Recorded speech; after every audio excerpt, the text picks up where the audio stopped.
Cette petite vidéo va être consacrée à l'analyse des mots travail-emploi en rapport avec les deux revenus. On confond habituellement les notions de travail et emploi, on les emploie comme synonymes.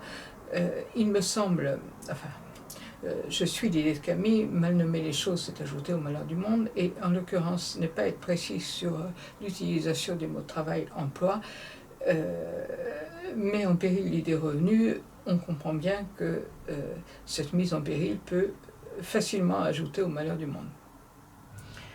Alors, sans revenir sur l'étymologie du mot travail, rappelons deux idées usuelles. Le travail, c'est d'abord l'activité.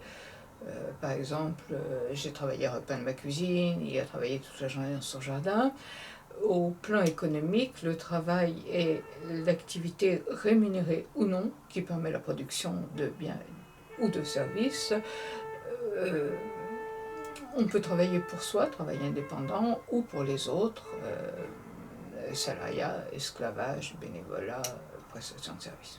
Voilà pour l'aspect subjectif du travail, œuvre ou labeur, ou les deux à la fois. Alors, du côté de l'organisation économique et sociale, les choses sont un petit peu différentes. Le travail est un facteur de production, au même titre que la terre par exemple, et surtout que le capital, de telle sorte que ces facteurs peuvent se compenser partiellement. On peut, par exemple, avoir beaucoup de capital peut dispenser de travailler. Donc le travail n'est pas strictement lié à la notion de revenu. Alors, concernant l'emploi,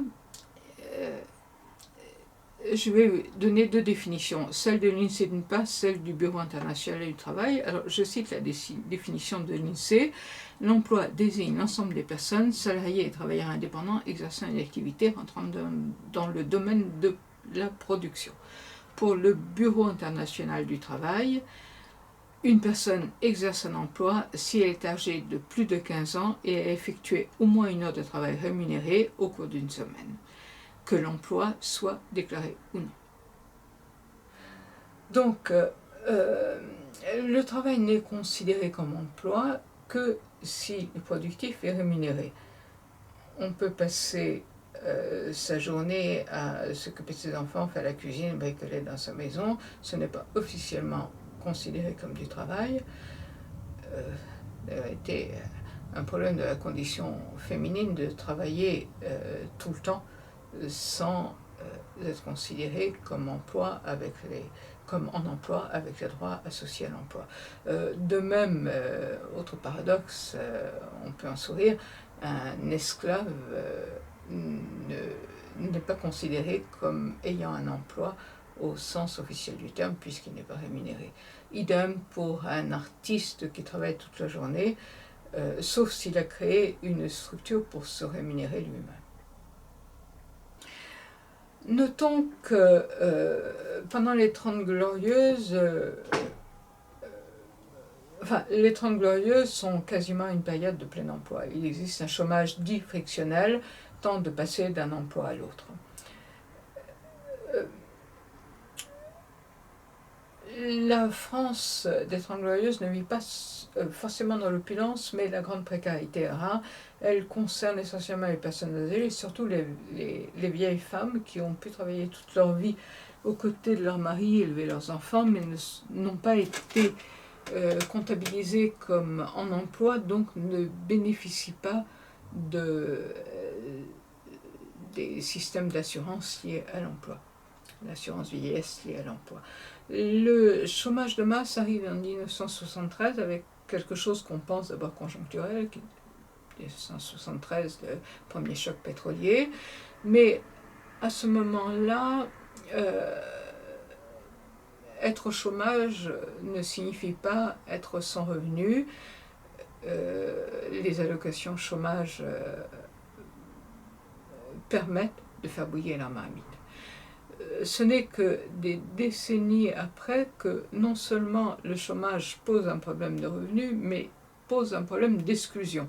1988, présidence de François Mitterrand, Michel Rocard propose la création, institue la création du RMI, Revenu Minimum d'Insertion.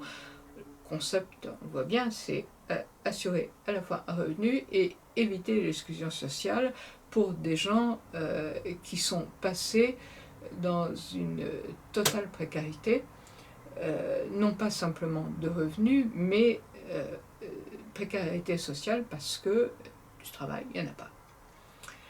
Une dizaine d'années encore après, 2007, enfin 9 ans, Martin Hirsch transforme le RMI, Revenu Minimum d'Insertion, en RSA, Revenu de Solidarité Active. Alors, quelle différence pour les bénéficiaires? Peut-être pas beaucoup, mais au niveau des concepts, ça change tout. Là où la solidarité était liée à un projet social d'insertion, elle est maintenant liée à l'activité. La personne qui demande d'avoir droit au revenu de solidarité active est une personne qui doit se positionner par rapport à l'emploi et qui est réputée être ne viser que l'emploi, pas l'insertion, l'emploi.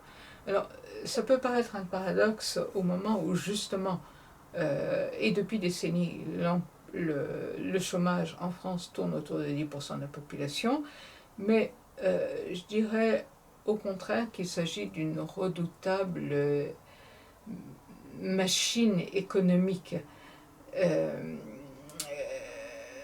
Depuis les années Thatcher en Angleterre, Reagan aux États-Unis, est arrivée cette dissociation de l'emploi et du revenu de subsistance. On peut être en emploi et ne pas gagner sa vie, ne pas pouvoir subvenir à ses besoins.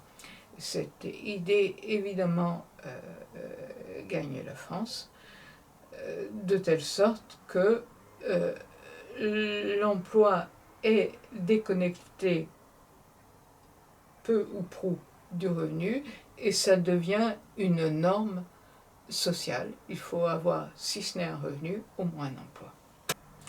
Donc, quelques chiffres pour la France 2021. RSA pour une personne seule, 497 €. SMIC net pour 35 heures de travail, 1230 €. Loyer mensuel moyen à charges comprises en France, 723 €. Loyer moyen à charges comprises en région parisienne, 902 €. 1638 € à Paris. Alors, suffit-il de traverser la rue pour trouver moins cher, pour être mieux payé? Je vous laisse méditer la question. Si l'homme est de la boue pour des tas de gens, il est pour moi fait de chair et de sang, de muscles de fer, d'un cœur trop bon, avec 2 épaules pour charger le charbon. T'en fais 16 tonnes, ça te donne quoi? Un jour de plus vers 4 planches de bois.